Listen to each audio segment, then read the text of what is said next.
That ad that was just brought to you was actually a package put together by PDA, Progressive Democrats of America. We strongly recommend that you check them out online at pdamerica.org.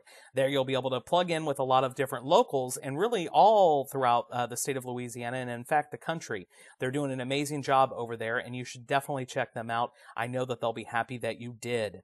But with that, let's move on to our interviews that we have this week. We've got a great show for you.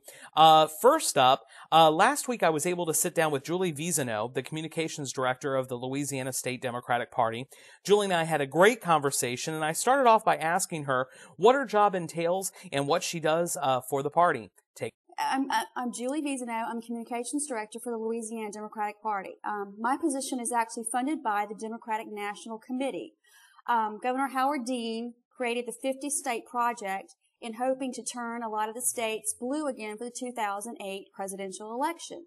And by doing so, they funded certain positions in key states hoping to stimulate interest and participation at the grassroots level and on up through the ranks and getting people involved and really married to their beliefs and their morals of the Democratic Party. So what it is in Louisiana, we actually have 3 field positions where the state is kind of split up into certain areas, and those field coordinators who actually go out and meet with the certain parties in the different parish executive committees and work with them on the grassroots level.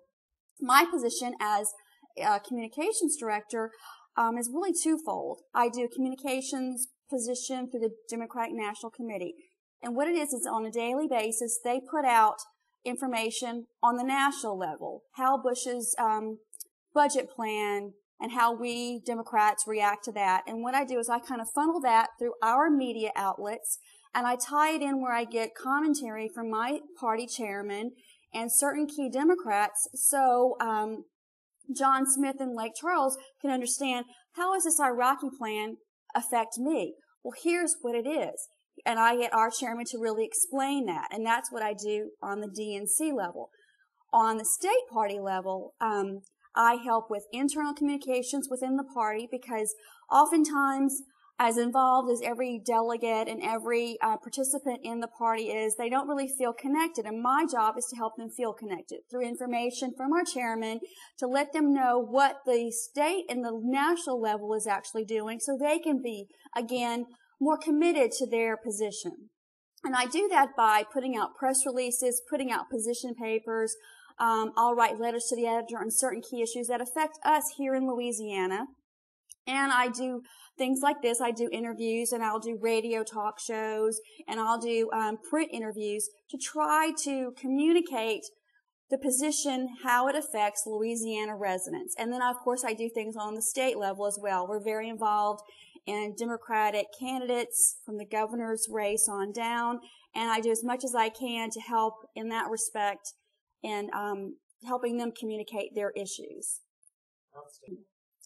I believe that the reason that Governor Dean created this 50-state plan is, at least where I see the change in Louisiana, is oftentimes Louisiana for a good while has not really been a viable Democratic state. And we all realize that, unfortunately. So whenever presidential elections would roll around, the national party would be involved to a certain extent. But if they realized, basically, if there was a hopeless cause and they weren't going to win Louisiana, they would suddenly pull out, and they would pull out all of their dollars, whereas the state party and the parish committee party executives would have to fend for themselves. We kind of felt like orphans out here. We were not participating. We were ignored because they didn't think we were viable. The 50-state plan is really helping every district within Louisiana be a participant, where if we have a very conservative parish, as Lafayette is, for example, and Democrats are really involved and really want to participate and get their candidates out there and get their candidates involved and elected, they don't have to feel like they're fighting a losing battle. The state executive committee has these coordinators out there who will go in there and they will fight the fight. They will walk the streets. They will do the GOTV efforts for these Democratic candidates, and they have the money and the resources to do so. So be it in Minden or Lafayette or Monroe, there are people out there to help these people get elected, and they don't have to fight for themselves. What the state party is focusing on right now in February of 2007, along with the statewide elections coming up this fall, we have several legislators that are term limited, and we have some open seats. So we're really trying to find the best fit Democrat for those positions. So we're kind of looking at targeting potential candidates for the legislative seats. And that's sort of what the state party is doing right now. We also are going to play key roles, of course, in the governor's race on down the ticket, as we are asked to do. But anytime, we are always supportive of the sitting candidate, the sitting officials, and we try to do as much as we can to tout their successes, aid in whatever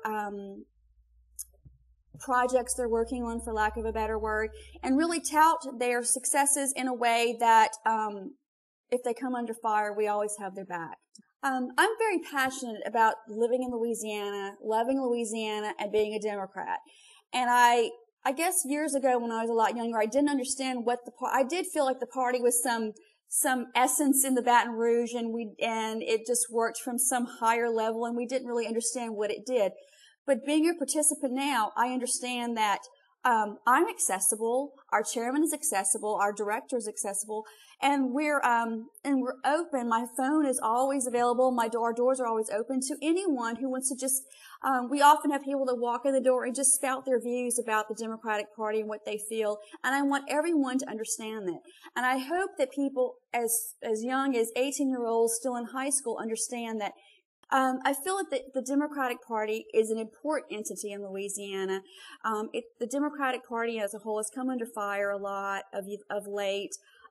It's not reflective of any one candidate. It's reflective of a state of being and a state of mind and morals and values that a lot of us understand and reflect. And it's very important for the party to help generate information, participation in the party, so we can spread the word. We've seen candidates out there that are truly doing it all for themselves.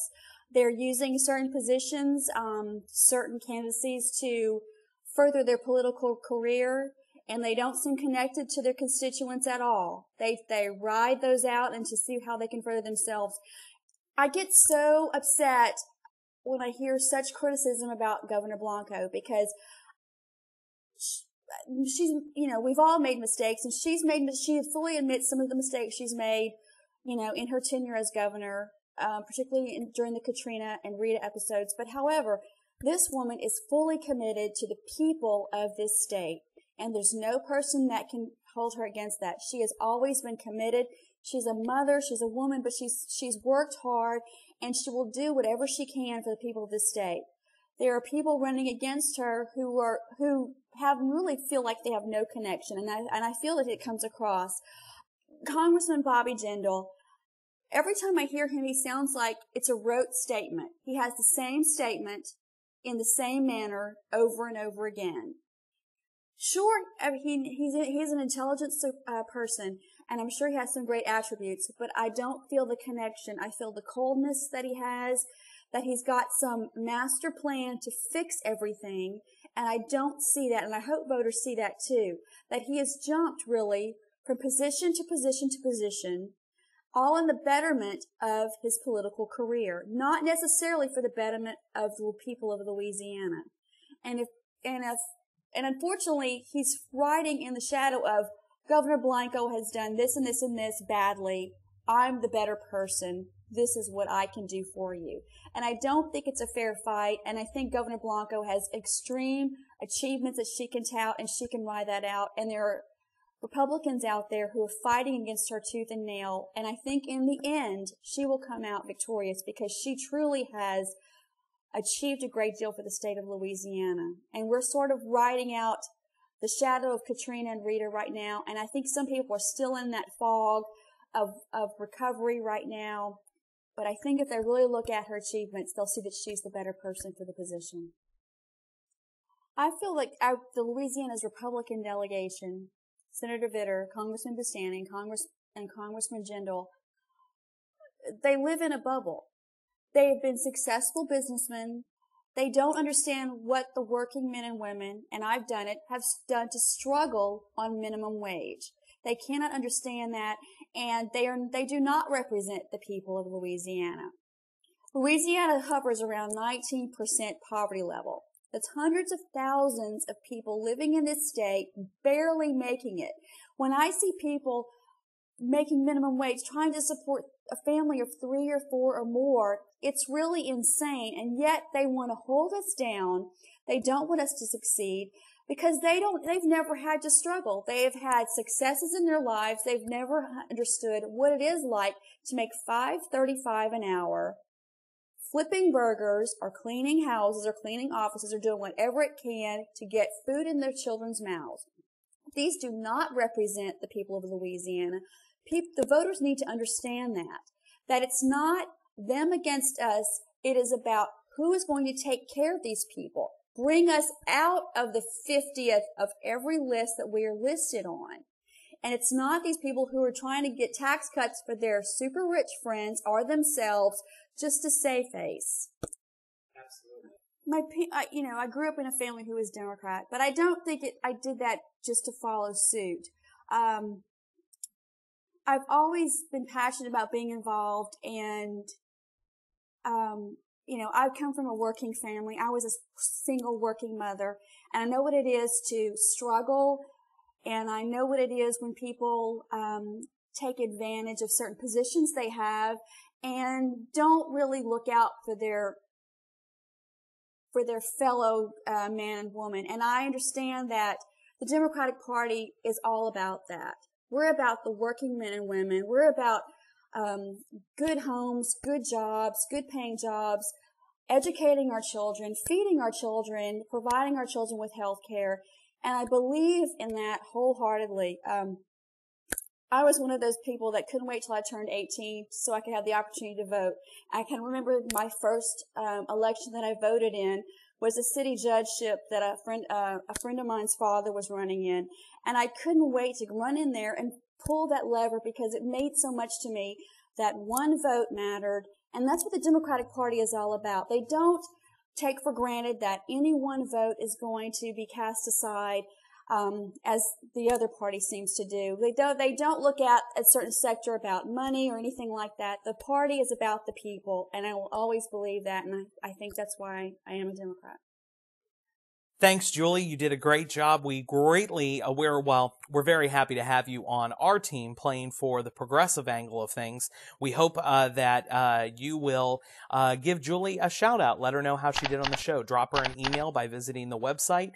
Their website is lademo.org. They'll greatly appreciate it. Next up, we have an interview with Michael McHale. Michael McHale is the chairman of the Calcasieu Parish Democratic Party. Each time I sit down with Michael, he has some great insights and some great information to share with us. And this time, he did not leave us wanting for much. Each and every time I sit down with him, he definitely earns his moniker of the Mack Truck of Truth. So here, with his bit of information for this week, here's Michael McHale, chairman of the Calcasieu Parish Democratic Party. Well, I think an awful lot's been happening. The biggest thing to happen, Stephen, as you and I both know, is the elections of 2006, and the Democrats have taken over both the House and the Senate on a nationwide level. Of course, we didn't have that same success here in the 7th Congressional District, but I think 2008, I think things are going to be changing, and I think Congressman Boustany better be watching his back. Well, let me just tell you why I say that. Recently, I think probably along with every family in the 7th Congressional District, got a flyer from Congressman Boustany. This is one of the privileges that congressmen get, that basically they get to send out free campaign literature on our nickel, on taxpayers' dollar, that they send to us. And this is the one that Congressman Boustany sent. And here's one of the things that he said. He said that this is, Congress will be considering legislation that will affect families and seniors in our communities. As your representative in Congress, I will always vote with your interest in mind. And let me tell you something, already his actions don't meet up with his words. I'm a strong believer. My mom always told me that words mean nothing, actions mean everything. And if you look at Congressman Boustany's actions, just this past week, he's been in the papers. He's been praising President Bush's proposed budget for 2008. And let me tell you what that budget does and what it does to us people here in Louisiana. First off, I think the biggest thing that came out of the election was I think the American people sent government and sent the people in Washington a message, particularly regarding the war in Iraq, that we're not happy with the way that things are going, that we think it's time for a change, that we think it's time to start bringing our boys home.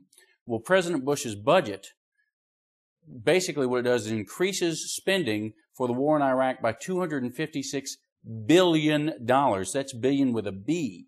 And then cuts all kinds of programs here in the United States. I mean, that fellow a while back said that, and got a lot of controversy because he said George Bush doesn't like doesn't like black people. Well, you know something? I don't think George Bush likes white people either. He certainly doesn't like the people of Louisiana, because what his budget does, even though it increases money for the war in Iraq, it cuts money for Medicaid, cuts money for Medicare, cuts money for the LeChip program that's been very successful here in Louisiana, cuts money for extra police, for communities to put extra police on the street, which God knows that they need in certain parts of Louisiana right now, and even cuts money that they're using to rebuild the levees in New Orleans. We've spent more money protecting the wetlands in Iraq than we have protecting the wetlands of Louisiana. And these are the kind of things that Congressman Bustani, our supposed representative, says, oh yeah, that's great, that's wonderful. Let's stand with the president for that.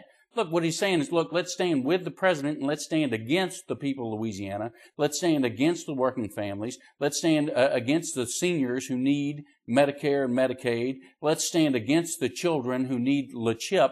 And, let's stand up. Look, if he wants to be a congressman and represent the people of Iraq, that's fine. But if he wants to be a congressman and represent the people of the 7th District of Louisiana, it's time for him to start acting as such and to stand up for the issues and the programs that are important to us and to the people here in Louisiana, instead of to the special interest in Washington, D.C. One of the important pieces of legislation that I think the Democrats have pushed through in Congress so far is the raise in the minimum wage. And you would have thought you were pulling teeth. Congressman Bustani has said before that he doesn't believe there should be a minimum wage, that all ought to be left to the marketplace. And I tell you, if everything was left to the marketplace, number one, we wouldn't have weekends, we wouldn't have 40-hour work weeks, we wouldn't have the safety regulations that we have now. And, and to me, I mean, they want to shortchange the working people of the United States of America, but at the same time, they want to give all these tax breaks to the corporations. The big corporations, they can afford to hire accountants and lawyers and find all the loopholes in the tax codes where they wind up paying little or nothing of what they owe. And yet the American people and, the working people of this country, even the small business people of this country who can't afford to pay the accountants and lawyers and experts and stuff like that, they wind up paying the brunt of the bill. I mean, to me, things are backwards here, where those who can afford to pay the taxes the most are paying the least part of it, and those who it's really a struggle, those working Americans who are working every day and playing by the rules. So they're working 40 hours a week, they're paying their taxes, they're trying to raise their kids. We can't make it a little bit easier on them to make it through the day, yet the big corporations will give them tax break after tax break after tax break and put the burden back on the working people of this country. To me, that's backwards. That's not what this country ought to be about. I mean, I think certainly there have been wedge issues that people have tried to put in that basically tries to divide this country more than bring it back together. But actually, what I disagree with you a little bit, that I think that people are starting to look out for what their own self-interest is. And people are realizing that, look, that every vote counts. I mean, ever since the hurricanes, ever since the twin terrors of Katrina and Rita, no one can tell me that their vote doesn't count, that who we elect as leaders don't count, that, oh, it's just politics, it doesn't matter. It does matter, and it does make a difference. And I think people all over this country, not just in Louisiana, but all over this country, are waking up and realizing the problems that we have in this country and the things that we can do to correct it. And the only way that we can do that is if people get up, get involved, and elect representatives who really care about them and their issues and are going to stand up and do the people's interest and not pander to the special interest. I think Senator Vitter is more concerned about Republican politics and looking good within the Republican Party than doing what's best for the state of Louisiana. Here's a man who 4 months after the hurricanes that pretty much destroyed all of South Louisiana, and I'm talking from Vinton to Venice, I mean the entire South Louisiana, said on the record that the most important issue before the United States Senate is gay marriage. Excuse me, wait a minute. Half your state has just about been destroyed, and the most important issue to you facing America is gay marriage? Wake up and smell the coffee, man. Are you representing Louisiana, or are you representing the Republican Party? I think that David Vitter just stands up for his Republican buddies and whatever the Republican Party says, and doesn't matter how it affects the real people here in Louisiana. I think that fellow's been in Washington for too long that he doesn't realize how the votes that he takes and the things that he says truly affect people, real people in the state of Louisiana. Here's the same man who still thinks that Louisiana should pay back the money that the federal government gave us after the hurricanes. Look, New York didn't pay back the money that the government gave them after 9/11. Florida didn't pay back the money that the government's given them after hurricanes. Yet Louisiana, we ought to be treated like second-class citizens. I mean, Louisiana, we give and give and give to the United States of America. Anytime that anybody asks anything of the people of Louisiana, we're there. We stand up. We're the most proud Americans you're ever going to find.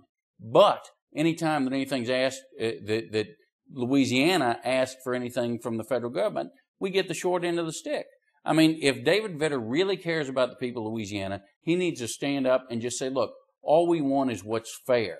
We want the people of Louisiana to be treated just like any other citizen of the United States of America. And that's not what it is. That's not what's happening. And that's not even what David Vitter wants to happen. He wants us to be treated like second-class citizens. And, I think, maybe it makes him look good in the Republican Party. Maybe that, goes over real well with the national Republicans and with George Bush. But it sure doesn't go over well with the people of Louisiana. There's no question about it. I mean, if you look at the facts, if you look at what really happened after the hurricane, and the fact that, and even Michael Brown, who was head of FEMA, has even admitted it on the record that, look, they wanted to help out Mississippi because they had a Republican governor, but they weren't going to help out Louisiana because we had a Democratic governor. Whenever people are suffering, whenever you have a situation like this, after a major disaster, that one of the major cities in the United States was almost wiped off the map, that's not the time to play politics. That's not the time to be Democrat, Republican. That's the time to say we're Americans and we're going to stick together and we're going to stand up for one another. That's certainly not a time to be playing petty politics. I think that's what the Republican Party's done. I think that's what they're still trying to do, trying to take the blame off maybe where it should be and put it all on Kathleen Blanco. Sure, were mistakes made during the hurricanes? Absolutely, on all levels of government. But what we ought to do and what people have asked to do is, look, let's have a commission. Let's find out what the problems were. Let's find out who screwed up when, and let's learn from the past so if a situation like this happens again, that we're not going to repeat it. I think to just, go on in ignorance and say, oh, well, we don't really need to know what happened. Oh, that's just in the past. Those who do not learn from the past are bound to repeat it. And if we don't learn from Katrina and Rita, if we don't learn from the things that happened, the next time we have a major disaster in this country, we're going to have the exact same results. I think this year is going to be kind of a wild ride. As you know, that this is the first year of term limits, that term limits have taken effect, and we're going to have an awful lot of people running for office who maybe never served before.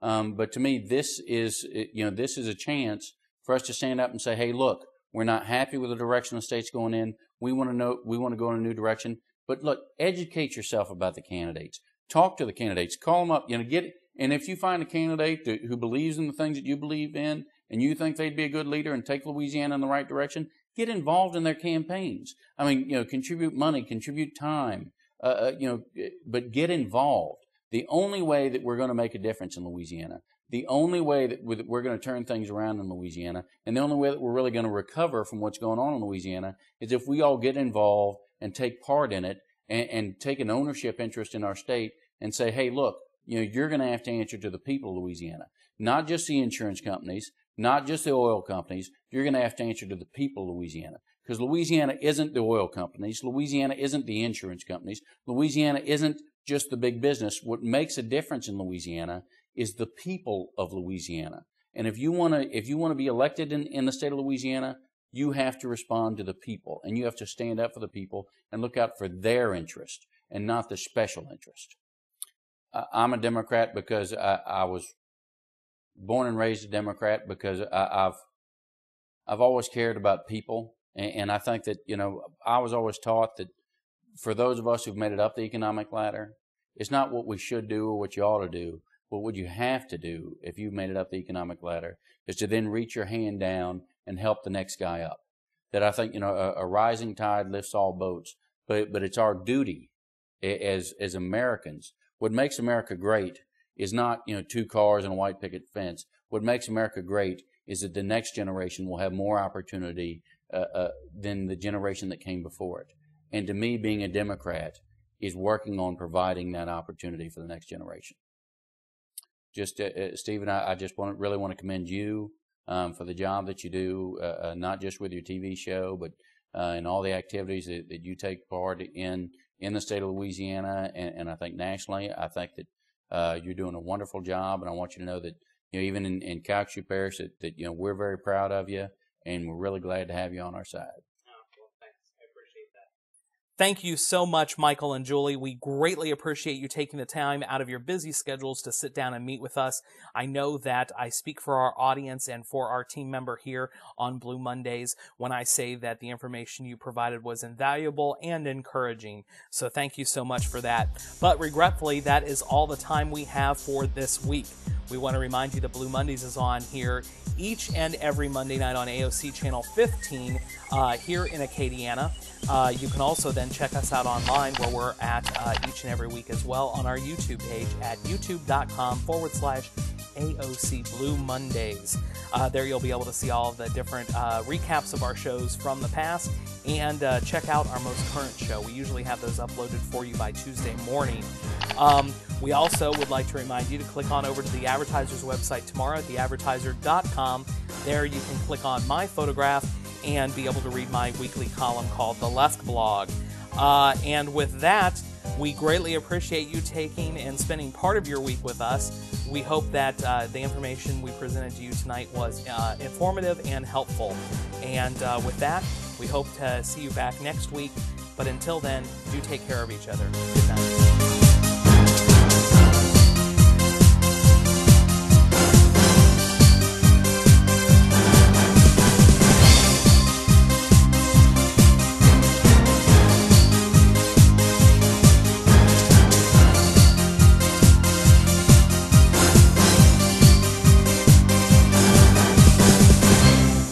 Respect. One of the simplest ways of showing it is by simply returning a person's phone call. At the Glenn Armentor Law Corporation, we not only return every call, we also take whatever time is necessary to make sure you completely understand your personal injury case and what it will take to win it. Respect. Just one of the reasons 98.9% of those we represent are awarded the settlement they deserve. The Glenn Armentor Law Corporation, where a fair settlement is no accident.